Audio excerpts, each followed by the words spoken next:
There we Don't worry, I can help. There you go. So welcome everybody to today's brown bag presentation. Thank you all for being here. I want to thank our friends of OLLI who generously support us and help make these brown bag presentations possible.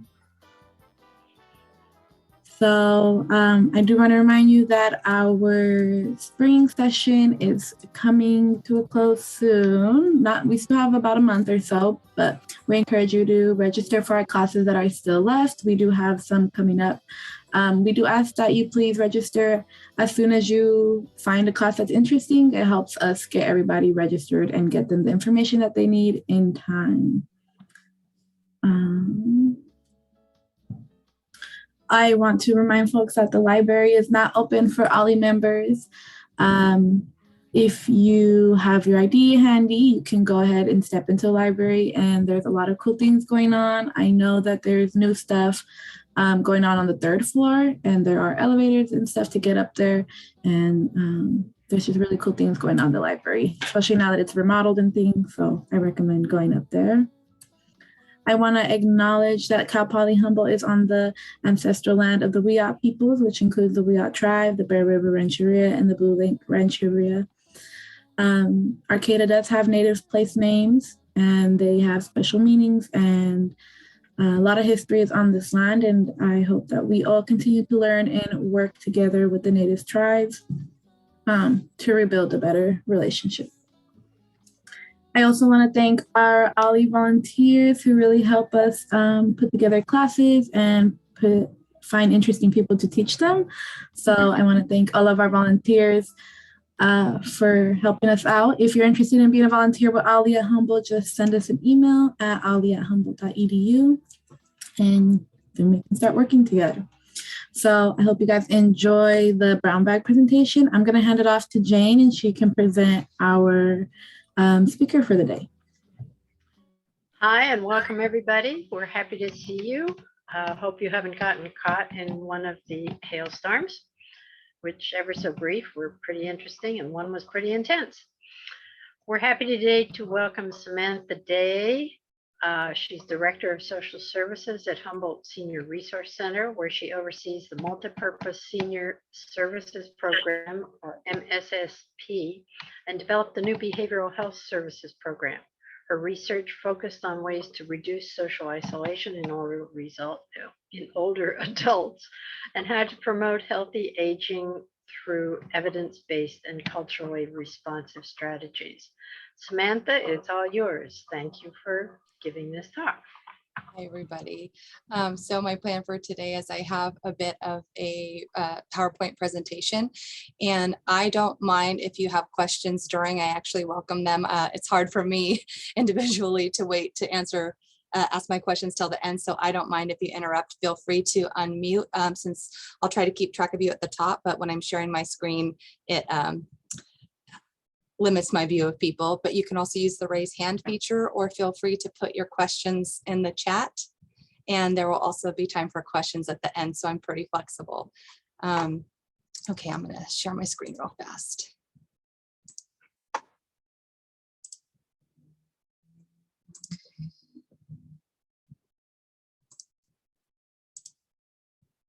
Oops, I lied. I'll do it real slow.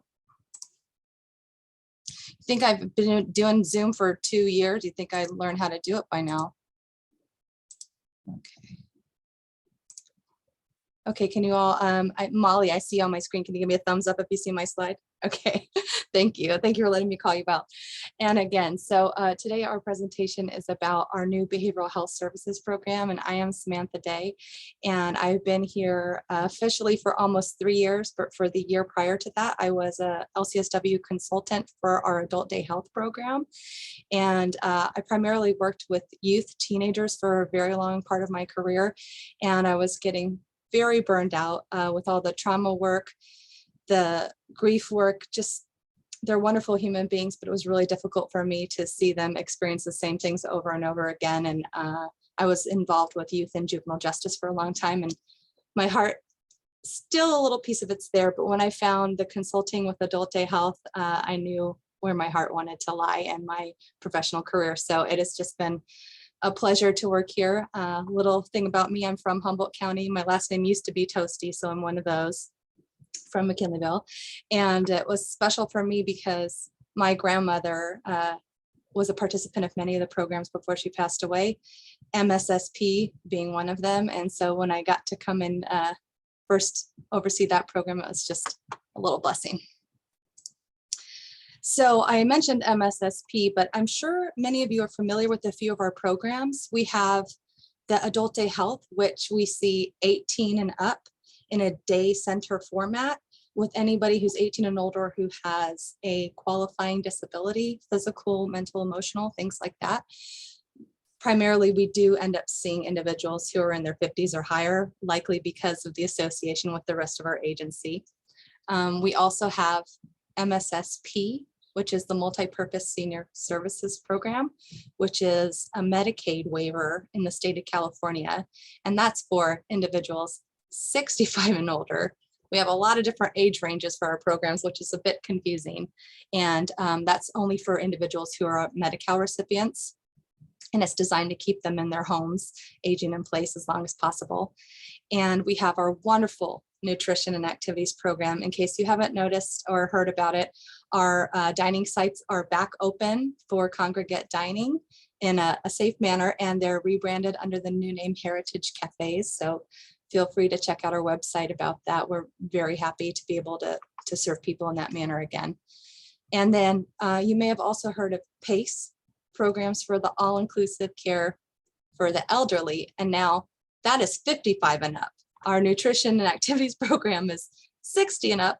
So we're thinking this is pretty confusing. And when I decided to try to move forward with behavioral health, we decided we wanted to serve the lowest age of the quote unquote aging population possible. So we're planning to see anybody 55 and up.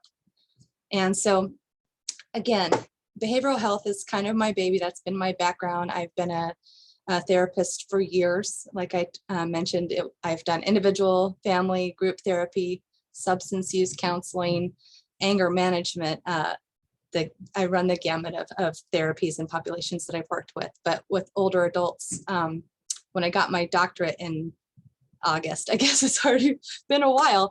I completed it in August, and I focused on aging, healthy aging across the lifespan. Oh, somebody had a question. Are the funding sources all the same for the programs?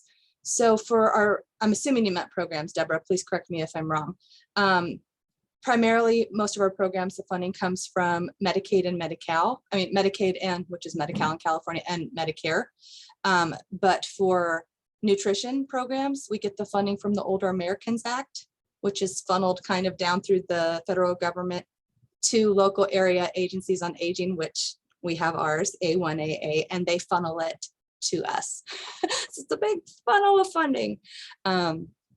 Okay, so for behavioral health, many of you may know Barbara Leahy, who is our director of PACE, and she used to work in health and human services. And so she and I have had a professional and educational relationship for a long time. So when I came on, I said, hey, Barbara, how come there's no behavioral health services here yet? And she said, you know, I've been thinking that, and she's been a champion for it as well because she knows about continuums of care. And so she has been a great partner for me, helping me get things together this past year and a half. So behavioral health, what I'm going to go over is what is behavioral health, because you heard me say it a million times, why we developed this program, and what our overall vision is. Okay. So I like audience participation, and I'm hoping that you would indulge me if you wish, no pressure. When you hear the words behavioral health, what does that mean to you? I would love to hear what you think of or what you know about behavioral health. You can feel free to unmute, raise your hand, or write it in the chat.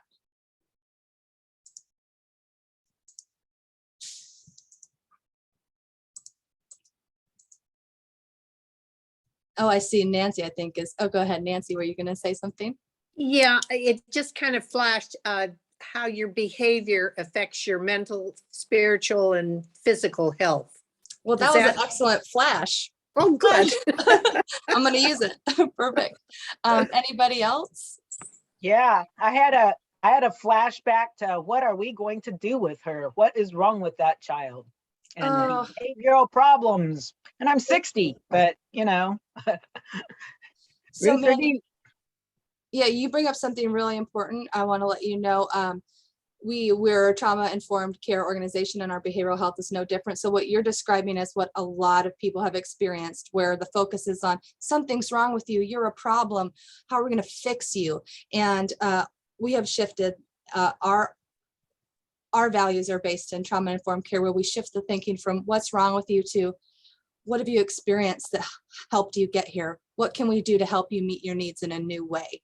So, and we look at the individual as a partner, and as we are founded in that person-centered care kind of philosophy, where we know that they're the expert on themselves, and that when people behave in a way that maybe others don't like or don't understand, it's mostly because they're trying to get a need met, and maybe they just need some help learning a new way to do it, right? I really appreciate you sharing that personal experience with us, Mandy.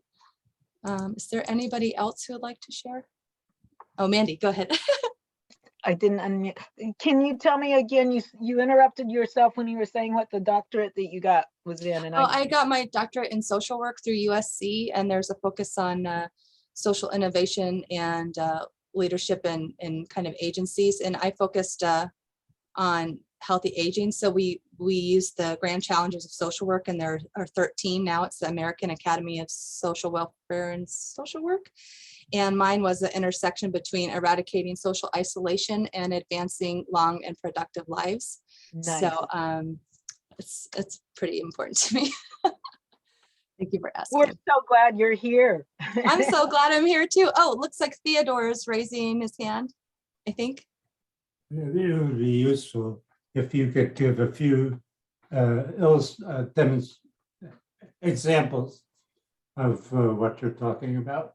Yeah, so we had a wonderful explanation. So you might have heard mental health for a long time, and the shift has moved from using the language of mental health to behavioral health, because it's more all-encompassing study of how emotions, behavior, biology, and our environment kind of all come together to create our well-being, or they affect our wellness. So in my work here, I've seen some individuals who have never gotten the support that they wanted. Maybe they were told their whole life that they're just trying to get attention. And they didn't understand that the things they've experienced were traumatic, because many people in the current population of older adults, when they think of trauma, and this isn't a generality, it's some people that I've noticed, they think of trauma, you think of PTSD, and you primarily think of veterans. And so they were told, no, you haven't had trauma, that only happens to veterans. So they went through their life. Yeah, Molly knows that's not true. We know that's not true. We know about the brain and trauma throughout our life. And so I've had people come to me to just say, why doesn't anybody understand me? And the change that we're making is helping them understand the experiences that they've had in their life, how they've shaped their interactions, and how it helped them develop the way that they behave around other people. So a lot of times they're unlearning ways to relate to people, because they now know more about themselves. Like, hey, that was traumatic. That shouldn't have happened to me. And it has affected how I've developed. It's affected my mood, my emotional functioning. I'm looking in. Yes. Okay. So Deborah put mental health, substance use, abuse, serious mental illness, dementia. All those things do fall under behavioral health. You're right. And can you address depression? Marilyn, I'll get to you in a second, but I want to ask Theodore, what kind of example are you looking for specifically, Theodore? I want to make sure I address your question. Oh, you're muted, Theodore. Sorry.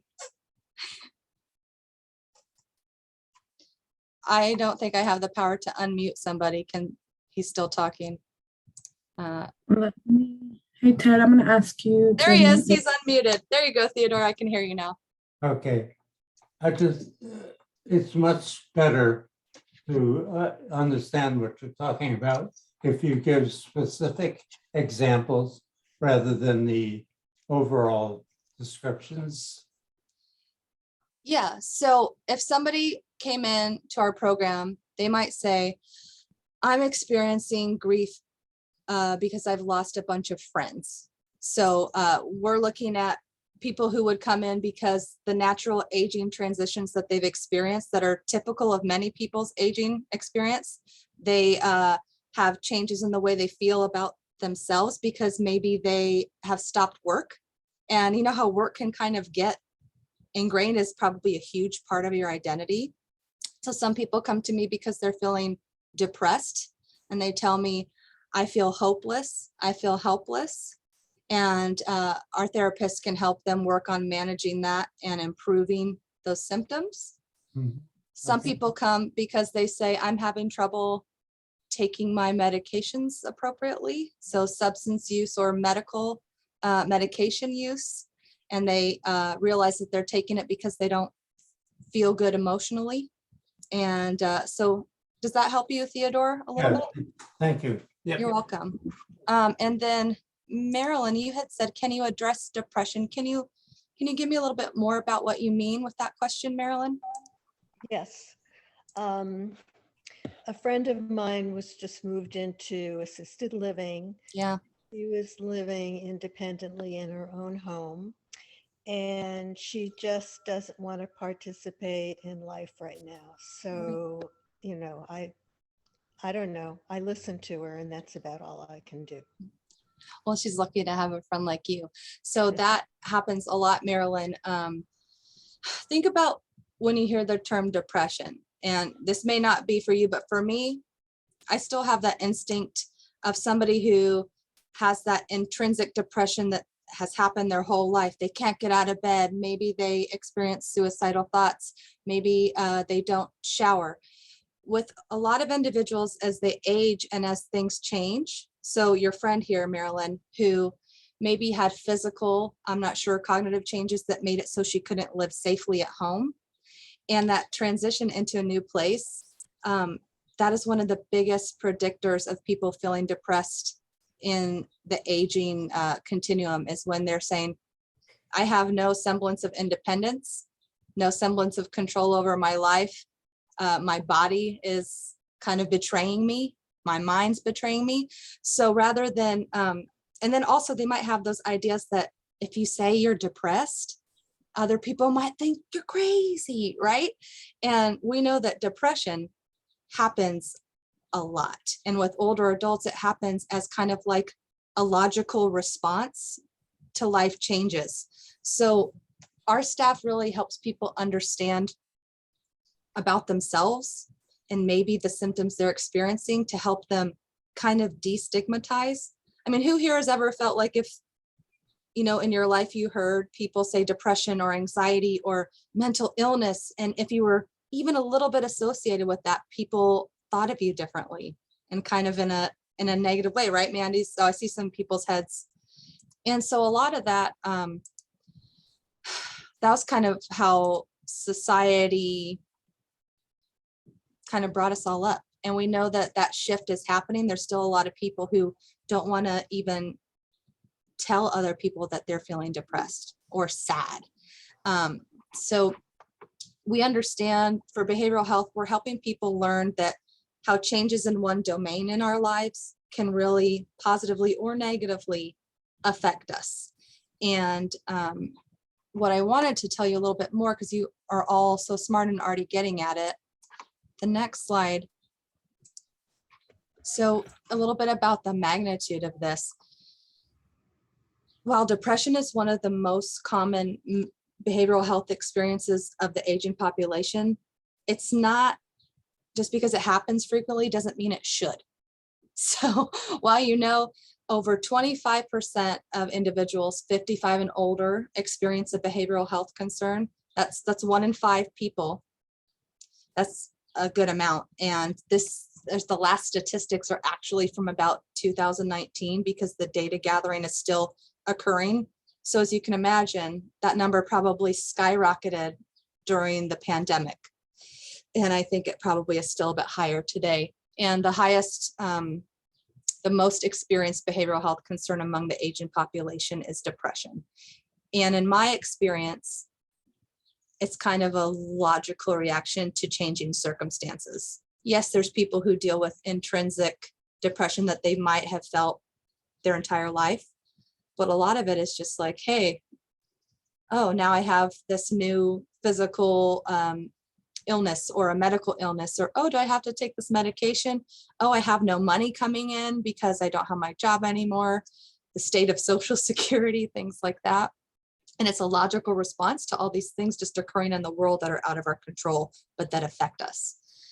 And then, like I mentioned before, social isolation and loneliness can really worsen these experiences. And prior to COVID-19, over 46 million older adults, and this is 60 and older, so I don't have the numbers on 55 and over, but over 46 million of those 60 and older were socially isolated and lonely. That's a lot. And so social isolation is kind of that objective experience of not having the desired quantity or quality of social connections. And so that objective piece, have you ever met somebody who's objectively socially isolated, but they're fine with it? Have you ever met my husband? He's kind of like that. He's like, I don't care. I'll talk to just you and the cat. He's fine. So the subjective piece is that loneliness piece where we're having emotional reactions or responses to not having the desired number of connections that we want. And I'll get to your question in a second, Jane. I'm not ignoring you. And so now I think about Medicare a lot because I work in the system where we often do a lot of Medicare interaction. We have a lot of recipients of our programs who have Medicare. And so again, prior to COVID-19, over, let's see, $6.7 billion Medicare dollars are spent annually addressing the effects of social isolation, which include increased risk for heart disease, stroke, premature death. You may have heard the statistic that the social isolation and loneliness are considered as lethal as smoking 15 cigarettes per day. I mean, that's pretty intense to me. And there's various reasons why social isolation and loneliness occur for older adults, but as a population, even prior to the pandemic, this group is the most likely to experience social isolation for typical reasons such as, hey, I'm not working anymore, so I'm not seeing as many people frequently. I mean, where do even adults make new friends? That's the only place I make new friends is at work. So when you lose that, you lose a whole slew of connections. And then additionally, suicide risk increases with age. The amount of attempts of aging population isn't as high as, say, youth. When you think of suicide, a lot of people think of youth because they have so many more attempts. But for the aging population, 1 out of every 4 older adults, and this is 60 and over, who attempt suicide is successful. I don't like that word, but 1 out of every 4 who attempts will die by suicide versus 1 out of every 200 young people. So that's a huge difference. So that's 25% versus 0.5%. And a lot of times there's reasons. Suicidality may not be intrinsic as we age either. It may also seem like a logical response to what we're experiencing, and it may help people feel like they're in more control. So there's all kinds of reasons. So we're ready to help people manage any suicidal thoughts they may have, support them with the social isolation and loneliness pieces. And again, my research had focused on that, and I'll get to it a little bit later. Somebody said specific recommendations for people who are experiencing depression. I think that there's some generalities, but each individual is really different. And we try to make sure we can tailor something that works for the individual, Jane. But Mandy kind of mentioned something. My partner is lifetime depressive and uses music to treat it. He's about to turn 65, and I'm wondering what it takes to apply for Social Security and Medicare partnership. So that second piece, Mandy, we have a community resource and housing specialist, Charlene. I'll give you her extension in a minute. She can help you answer those questions, and we can you can talk to HICAP, which is at Area 1 Agency on Aging, and they'll talk to you about Medicare. But see, what Mandy's talking about is this individual uses music. So we try to make sure that we can help people understand what things have helped them in the past, how we can help find them new things that help now. There's a lot of evidence and research that shows that reminiscence, a specific therapy right here, reminiscence and life review, storytelling is really helpful in reducing symptoms of depression, anxiety. So our staff that we have right now, we have 4 staff, including myself. So 2 LCSWs, 1 is me, 1 LMFT. So these 3 are licensed individuals, and then 1 associate clinical social worker who's about halfway done counting his hours toward licensure. Yeah, he's stubborn and music helps, but it's not enough. Yeah, sometimes things aren't enough. That's accurate. So some of the things that we're specializing in with our 4 staff that we have right now, cognitive behavioral therapy, which is a classic where we help people understand how their thoughts, their emotions, and their behaviors connect and influence each other, which helps people get a little bit more insight into themselves and have a little bit more control. The reminiscence and life review, which is my favorite. All different types of trauma work. ACT is called acceptance and commitment training therapy, and it blends some cognitive behavioral techniques with a more mindfulness approach, which helps people. I don't know if anybody's ever had an experience with trying to stop some unwanted thoughts sometimes, or switch them, or sometimes that doesn't work. So adding that mindfulness piece in and shifting the way we think about thinking can help us manage a little bit better. Again, all of us are well-versed in issues of grief and loss, social isolation, substance use. We have 1 individual who can do hypnosis. We have an individual certified in art therapy. And like I mentioned before, suicide prevention, intervention, and postvention, which is what you do after an attempt has occurred or after a suicide has occurred. And so we have some specialized training. Go ahead, Nancy. I'm sorry to interrupt, but You're fine. I love the program sounding, but I think I'm 82. I live alone. I did caregiving of my husband. Yep. And I think one of the most important things that we need to recognize, we, meaning my age group, is how to ask for this help.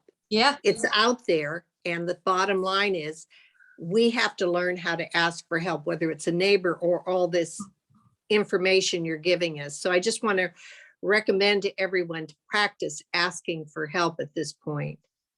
Nancy, I love that. So you are completely hitting the nail on the head. All the research shows that this specific generation of the aging population, they were not taught to ask for help.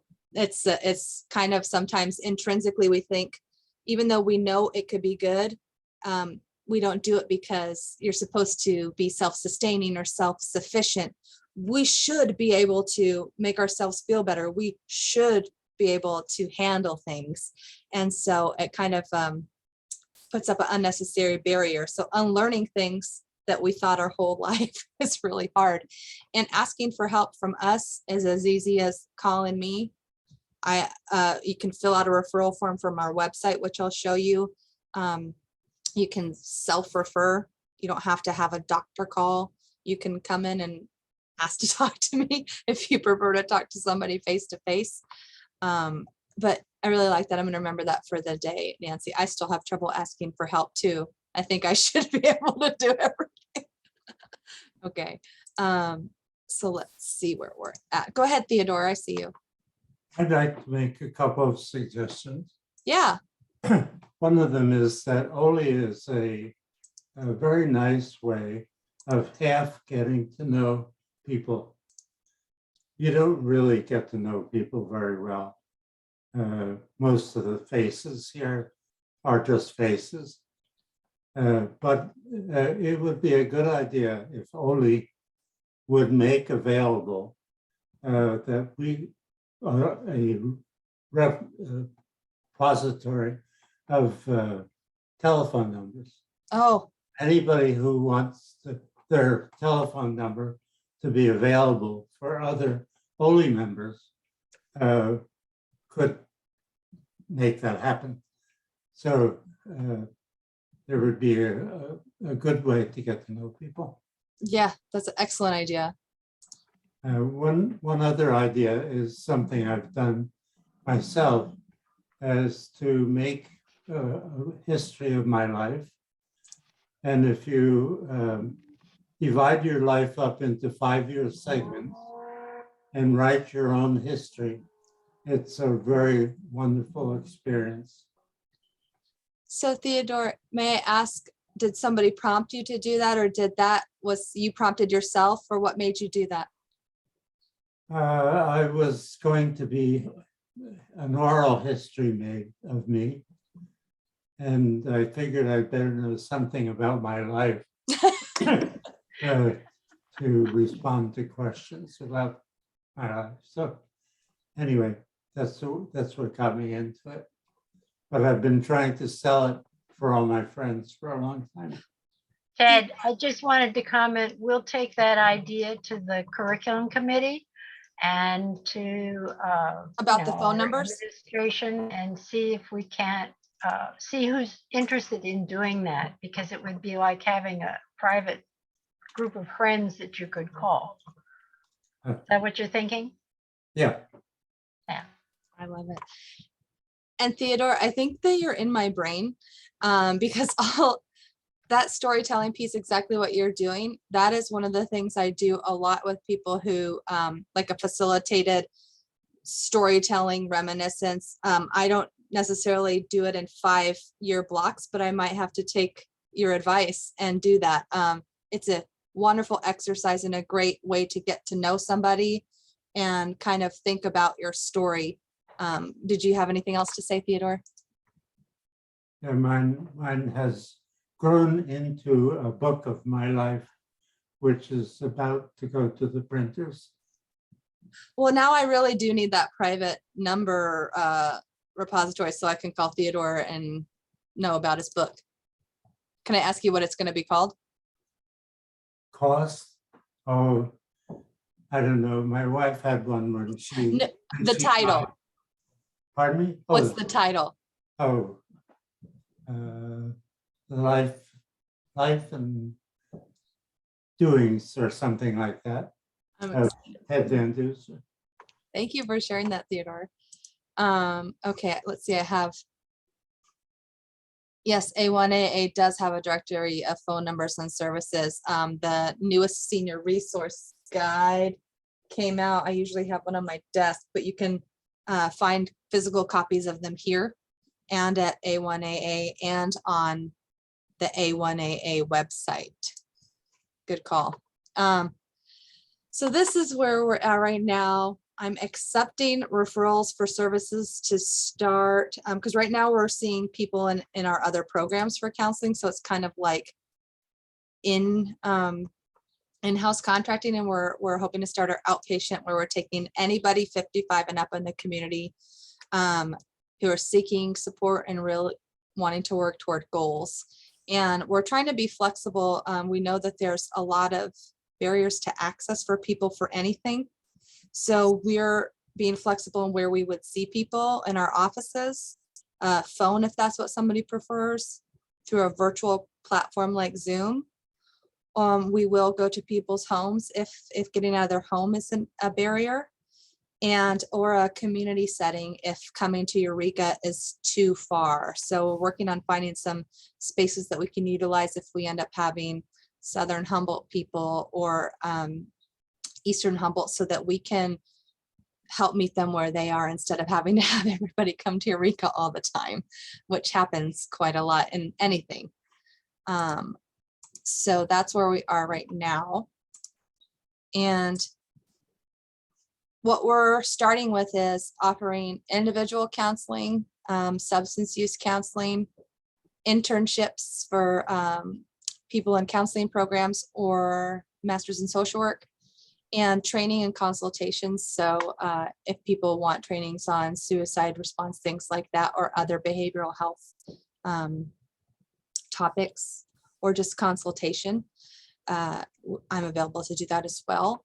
And right now we are able to directly bill Medicare and Anthem Blue Cross. So we will be able to bill those insurances directly. We will be able to give an individual who has Blue Shield a super bill so they can submit it to their insurance. But we're theoretically should be able to bill Blue Shield directly by the end of the year, hopefully sooner. And we'd also accept private pay, but our plan is to also get TRICARE, which we're still waiting approval, which is the VA insurance, and then partnership / Beacon. So we're in that process right now, which is we're trying to cover our bases so we can bill insurance directly and help people kind of have access that way. We're thinking about ways to reduce barriers to access in general. And our overall vision for where we are a few years from now is that we're not only offering what I just said, but individual group counseling, which group counseling may occur sooner than other things, depending on the needs of people who are seeking services. Substance use, we're really wanting to up our caregiver support offerings. There are many individuals, some of you here, who had said you've done caregiving even yourselves.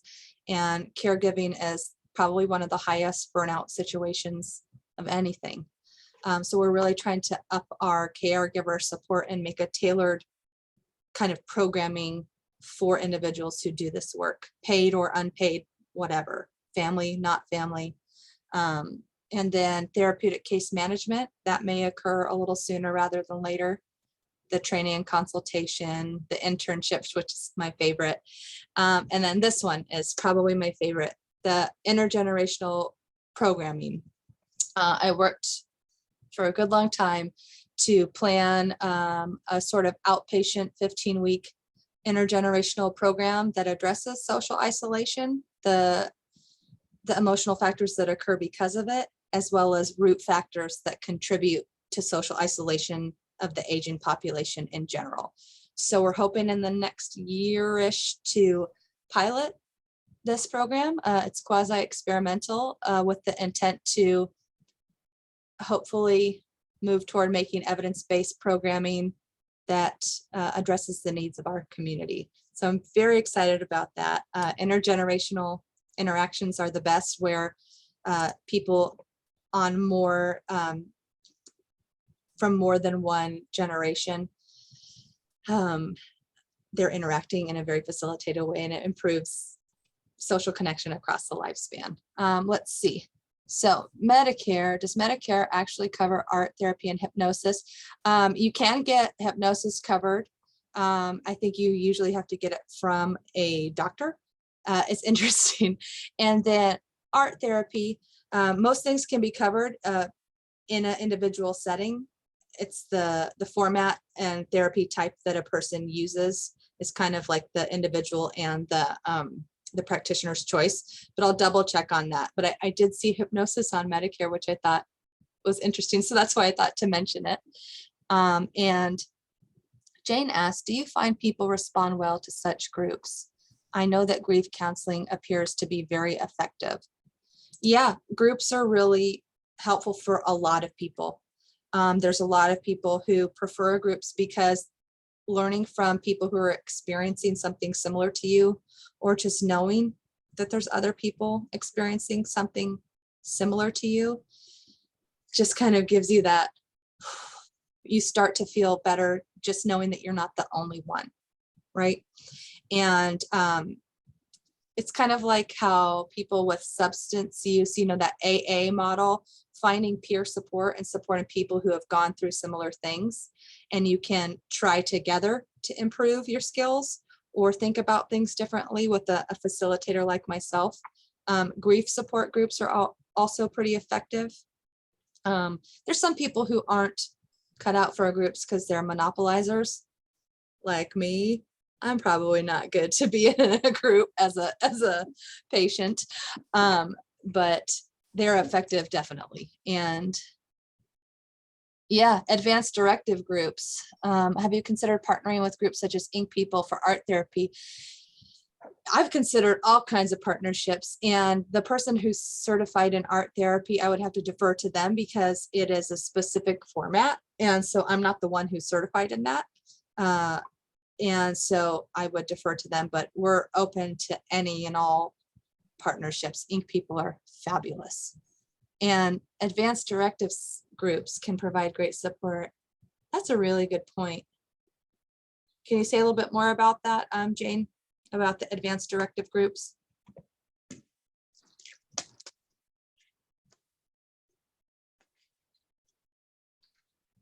Is Jane there? Oh, she's unmuted. There you are. I'm on my way. Okay, here I am. We had an OLLI group or an OLLI talk a number of years ago. Jenny Hansen gave it, and her group that worked together, and it and how that had bonded them, and they became each other's support. Particularly when kids are either they don't have kids, or their partners have passed away, or their kids are somewhere else in the country. And that spurred a number of us to form advanced directive groups. And as a result, we've been sharing, it's gotten us to all do our advanced directives, okay? And we share them with each other. So we all know, you know, out of our group, for example, there are only 2 with current spouses. Many have lost their spouses. Right. So we're a backup for each other, but it's gone way beyond just being an advanced directive group. It's a group of friends who can call each other as needed, whether it's, you know, somebody needs to talk, or somebody wants help planting, you know, trimming their blueberries, or whatever it may be. These groups can be extremely valuable. So if a group has a purpose above and beyond just counseling, that could be a very useful way of tackling this when you're trying to tackle a problem, whether it's I mean, you find a lot of people doing drug counseling who are former drug addicts, and they are the best ones to do the counseling. So I would just suggest that you put that into your idea of how to put those groups together. Give them a purpose aside from just talking. Thank you, Jane. I appreciate that. Yeah. And then the last thing we're hoping to get, which will probably be further into the future, is the ability to have psychiatry, medication management, if that's what somebody wants or feels like they need, with somebody who specializes in the unique needs of the aging population. There's differences in prescribing medications for behavioral health concerns with individuals who may have other things going on, or may have other physical things or other medications that they're taking. So that's important to me to get to the point where we have somebody who is very well versed in that. But that won't be for a while. I'm also impatient, but I try to wait. So here are some ways to contact. And in a minute, I'll stop and the share screen so we can kind of look at each other, and if anybody has any other questions. So right now, the extension right here is mine. We're working on getting our separate building going. We have to, we have to do some work inside of the space where we're trying to be. So we're not quite there yet, but this extension gets you directly to me. This will be our general email box. it wasn't working this morning, so I'm working on that. I have a call with our tech people again this afternoon to try to fix it. The emails are going through, but they're just not showing up for me.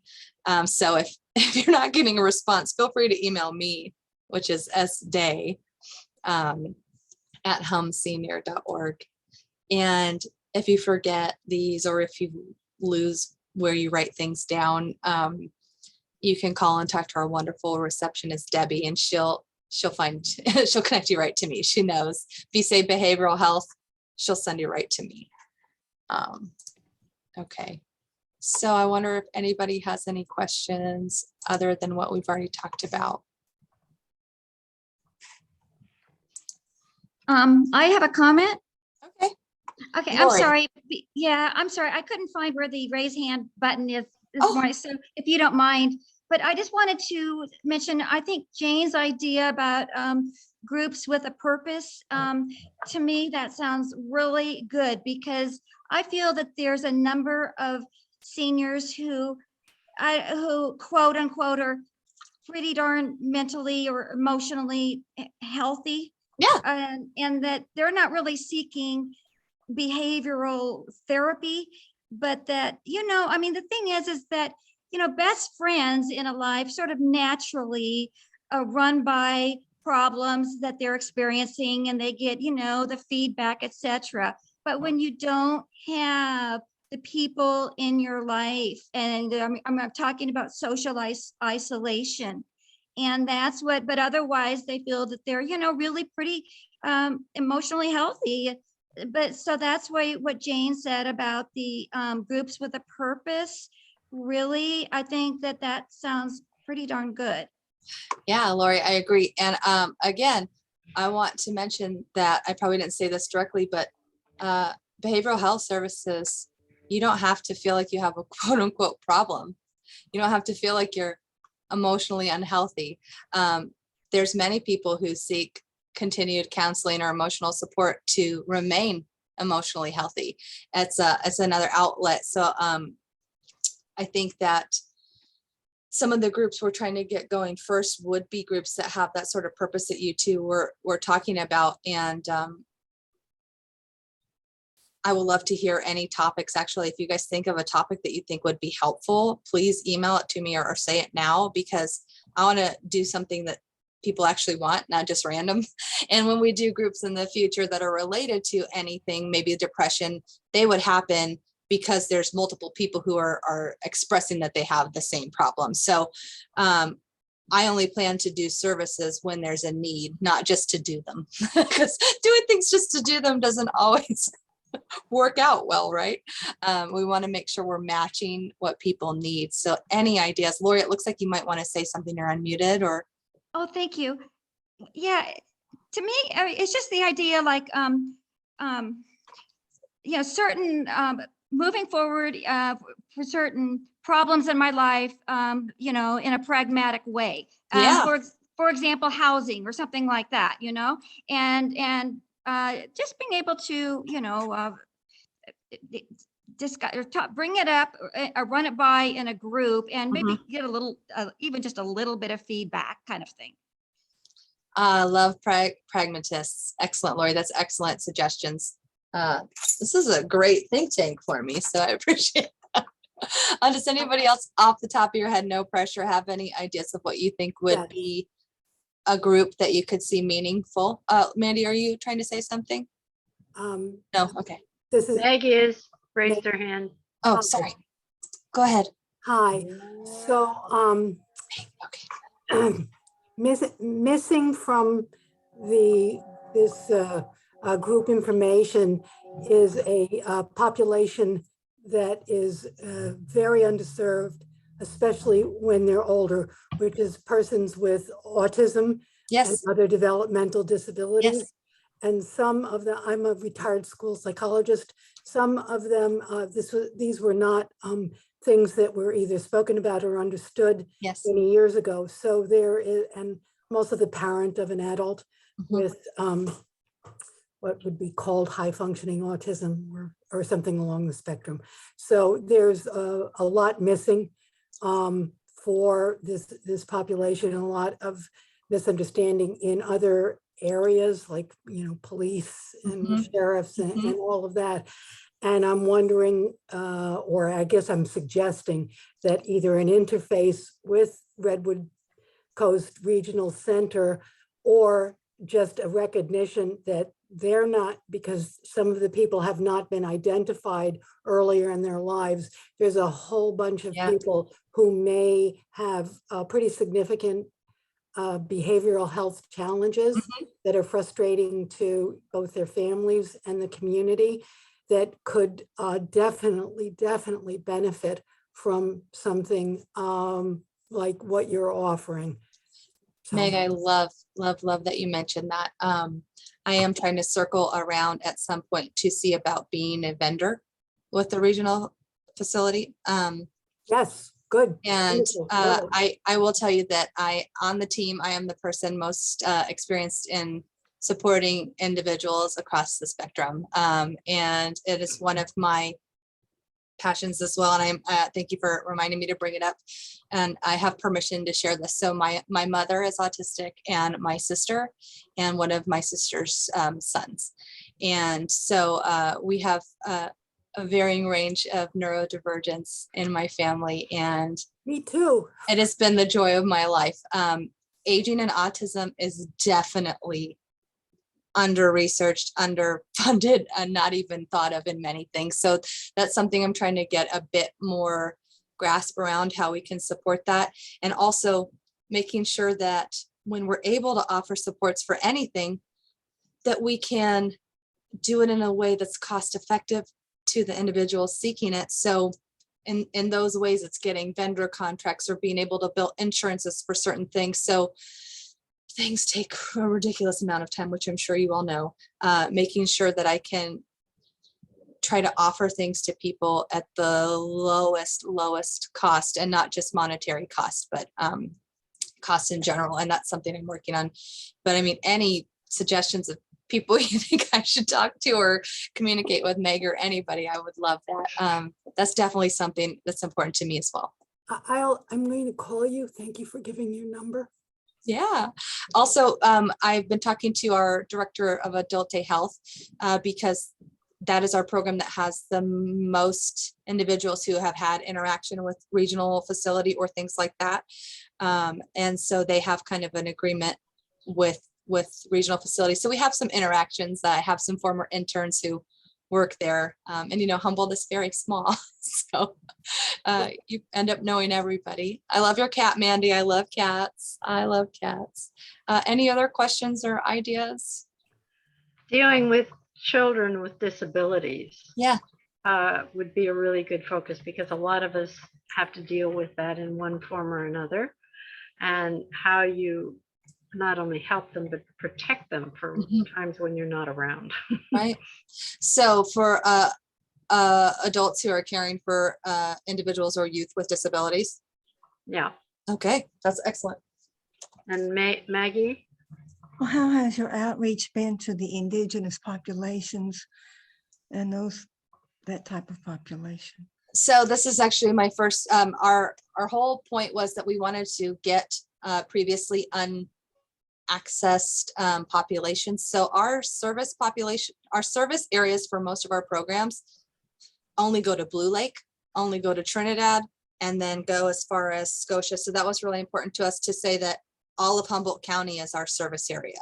Okay. So my next step is reaching out to certain groups. I know that that's some of the planning I'm trying to do with this social isolation program, is to partner with a tribal entity. But yeah, that's a hugely underserved group in our area and in general. And my whole hope, you all may be interested in this, is to get to the point where programming that we generate based on the needs of our area, we can do it in a manner where I can submit results and outcomes to the Administration on Aging, who proctors the Older Americans Act, so that we can certify things as evidence-based through them, which in turn gives all the agencies that get Older Americans funds to utilize services that were made. So it's we're trying to reduce barriers to access across systemic levels, not just with individuals in our community, but how we can from the federal level down. In the Older Americans Act, the monies don't just go to, there's Title 4E, no, 4E's for children, Title 3D through the Older Americans Act that identifies those funds. And of course, these things take years, but I'm planning. I'm energetic. And they actually serve, money goes from the Older Americans Act to 482 tribal entities in the United States. And so that is another way to get access to a typically underserved or undersupported monetarily and service-wise population. But yeah, we're open to taking anybody and going to people if coming to us is a barrier, because you know how it is, even just going to Willow Creek or going to Hoopa, or when there's fires, or it's just ridiculous access issues in our area. I think somebody else had a question, but maybe I was wrong.